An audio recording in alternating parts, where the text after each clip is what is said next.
Hey guys! Welcome back to my channel. It's me, Stelly. So, iyon. Sobrang na-miss ko yung pag-film. Like, super tagal ko na since last na nag-upload ako and nag-film ako. And I really missed this kind of stuff. Ganito, ganyan. Yung salita na naman ako mag-isa. And the reason is sobrang busy. Wala talaga akong time para mag-film. Ginagabi ako ng uwi because of some practice, ganon.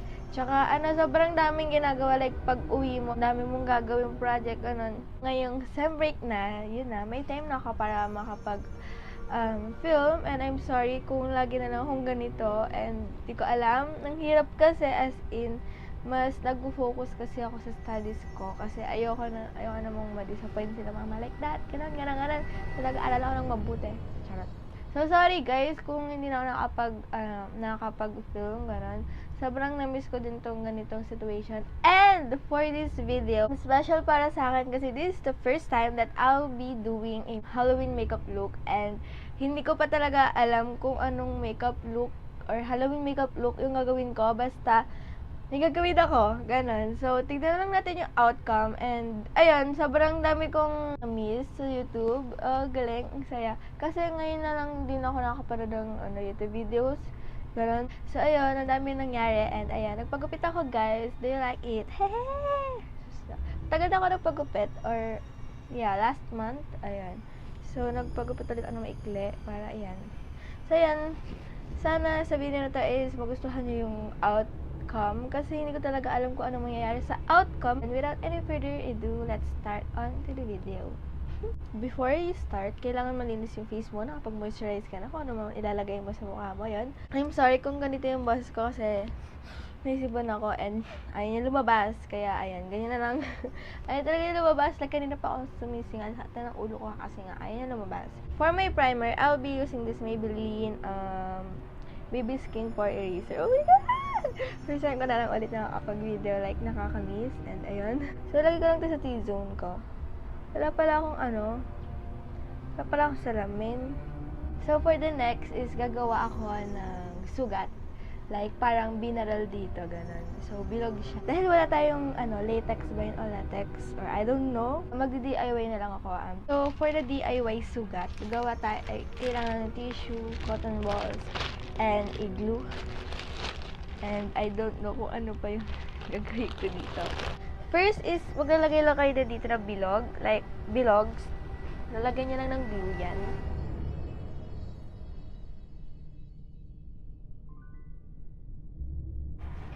And then, lagay kayo ng tissue, bilog din. Syempre.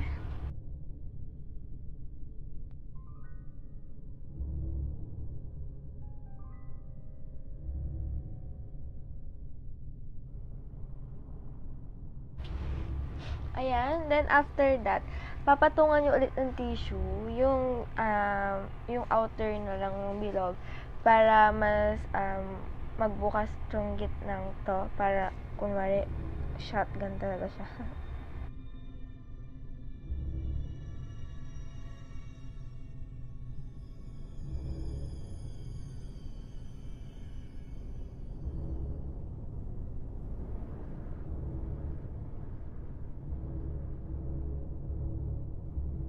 And, magkakat lang ako ng bilog dito, ka-size nito. Ipapatong ko siya. Then, bubutasan muna. Wait lang, butasan ko muna. Then, ipapatong ko siya.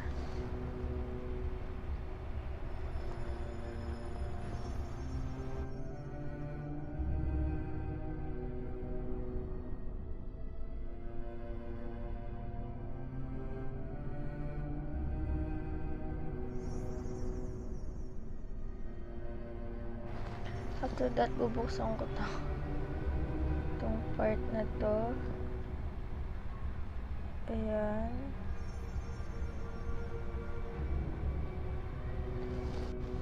So, ayan. Hayaan ko na lang siya matuyo. And, mag-move on na tayo sa iba pa natin gagawin, no?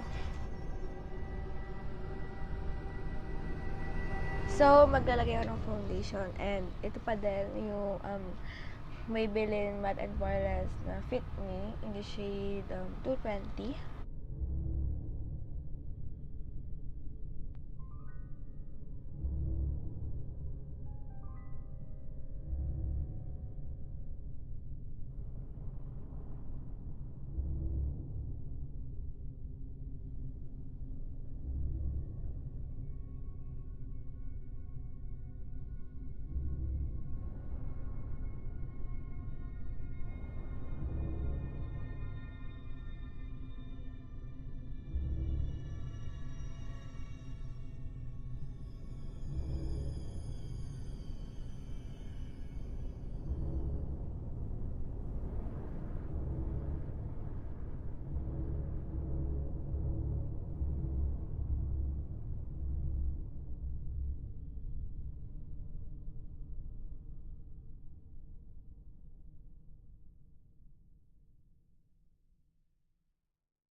kukuha ako ng red lipstick.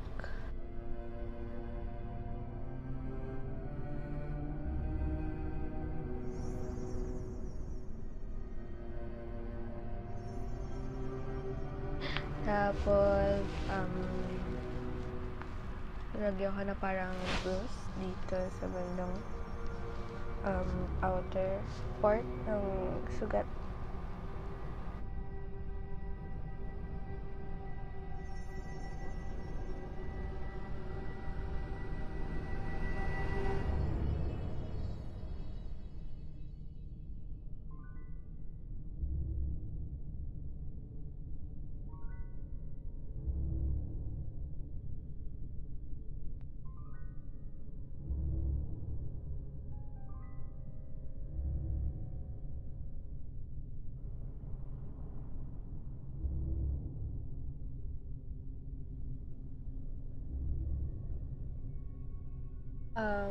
Para sa gitnang part, kuha tayong lip gloss and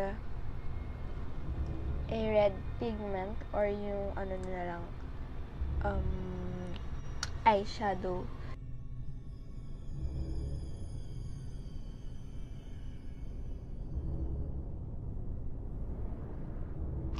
Ayan, tapos na tayo dito sa sugat.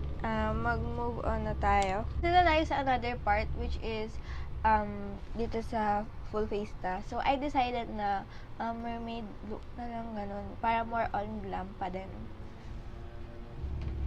So, kailangan natin ito. Hairnet. So, gagayahin natin yung mga ginagawa ng makeup guru. Like, nilalagay nila to dito. And then, make parang scale ng fish, gano'n. So, first ko muna, ang pangit ko. So, first ko muna nalalagyan is itong part na ito. And,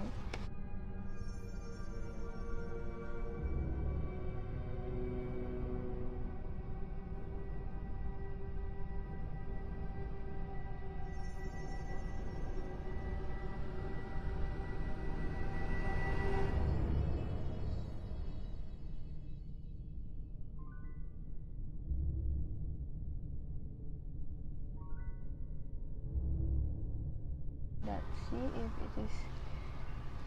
Oh my god! It's cute though.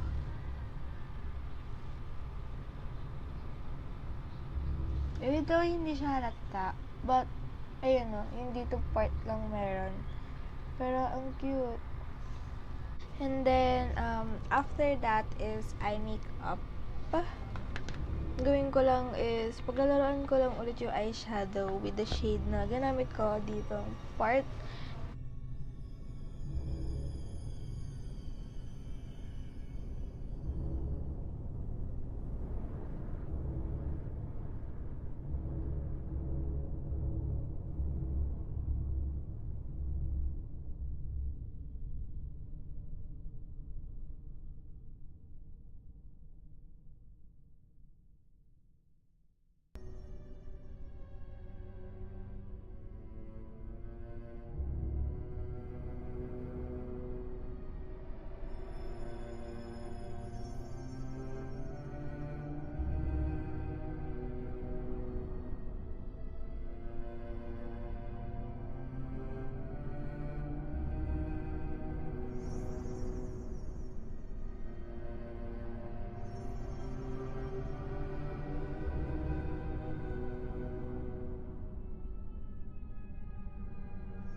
babasain ko to kasi wala akong eyeliner na black. So, gagawin ko na lang eyeliner yung eyeshadow ko na black.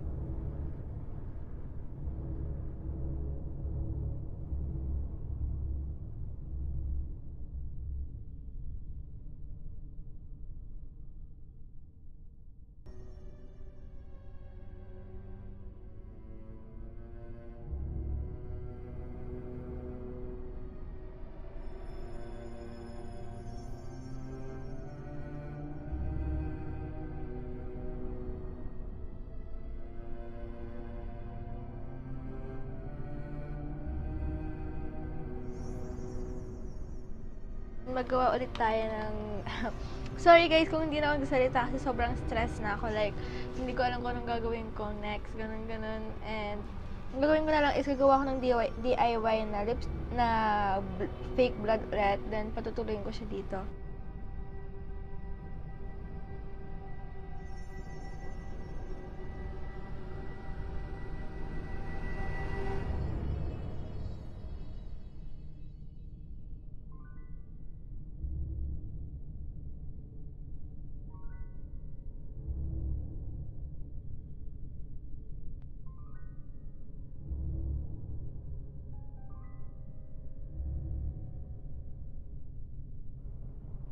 So, that is it, guys.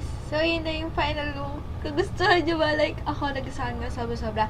Hindi ko na-expect na ganito yung mangyayari. Like, oh my God.